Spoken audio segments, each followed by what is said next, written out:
Dehancer has been around since 2014, emulating the look of old films such as Kodak 2383 and Fujifilm 3513 print. As a disclaimer, this video is sponsored by them. However, I am not being paid to say anything, and I'm giving my honest review by uploading this video before they see it. My name is Zachary True. I create cinematic videos and edit them in a program called DaVinci Resolve.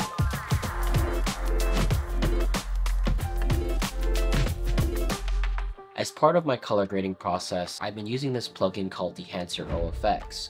There's a lot of features that you can use here, but today I will talk about the ones that I've used on a practical basis in my workflow. I've also been pondering on this idea that we don't always need the sharpest of images to share our story. Sometimes we want to go for the more softer look, the film grain texture, and the vibes that you feel from watching old cinema. I found this plugin to be interesting so far and useful when I wanted to create a similar style to one of my favorite directors, Wong Kar-wai. Before I had this plugin, I found my image to be a little bit too sharp to recreate that look, and I wanted a solution. So here's how I would color grade my videos. How I would color grade my videos before was different. In the nodes page, I would go into the nodes and create two different ones after everything has been color corrected and color graded. One node was to convert Rec 709 into Cineon log, and the next one was to add a film LUT that DaVinci Resolve already has built in. On top of that, I would go ahead and create an additional node for the film grain to stylize the image. Some things that I noticed that when I use the film LUT built in from DaVinci, sometimes I wouldn't be satisfied about how the image came out. Along with that, adding another node for film grain was also another step in the process that felt redundant at times. And then came Dehancer, which I was able to seamlessly integrate into my workflow. Since using this plugin, I've been liking the print feature that emulates that old style film's colors that I'm looking for. For me, the simplicity of having a drop-down menu with those popular film LUTs was a very easy process. One thing that I think could improve is the flexibility of the sliders and adding more advanced features to control not just the highlights, exposure, and contrast, but also the shadows, the blacks, and the midtones. Grain is also another feature that I like in certain movies that helps to add texture instead of a typical sharp digital image.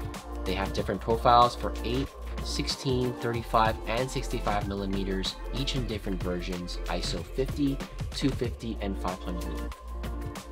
I like that I'm able to adjust my image with these settings and really control where the grain is going, such as the highlights or the shadows. On real film, grain can be found in both the deepest shadows and the lightest highlights. Using grain should be a creative decision if it helps to tell the story or bring a certain feel to it. Lastly, what separates the quality of night shots from an average image to a more stylistic appearance is the halation and blooming of the highlights. This is what gives the video that cinema quality that we're all trying to go after. Here, I wanted to showcase some before and after shots that I captured in Shinjuku. As you can see, I was able to bloom the highlights and emulate that halation effect. So I'm going to talk about some drawbacks of Dehancer, and one of them was selecting multiple effects with this plugin. Selecting multiple effects with Dehancer will slow your processing system down. I found that using one or two had an effect to my editing flow. A workaround this is to disable the node while you're editing the footage and enable it again once you're ready to render. I find this method to be just as helpful if I wanted to add noise reduction to my night shots and make sure that the playback runs smoothly. So these are some of my favorite things about Dehancer OFX. I love how you can change your image from average to stylistic. Keep in mind though that Dehancer isn't a quick fix to drastically improve your craft. It does do an efficient job at adding the finishing touches to create the look that you're going for. So if you're thinking about buying this plugin, then use the code below and you get 10% off of your purchase. A commission does go to the benefit of this channel if you decide to give your support and use this plugin. Creating a beautiful image isn't always about how quickly we change things from beginning to end. There is a process of cinematography in which many things need to be considered when in production. Your shot needs to have good lighting, composition, and interesting subject matter to be visually satisfying. Anything that comes after that should be subtle, yet speaks volumes when put to application. This is why the artist subtlety can be so powerful. We don't always notice the changes, but we can subconsciously pick up on them and know when something is made with quality.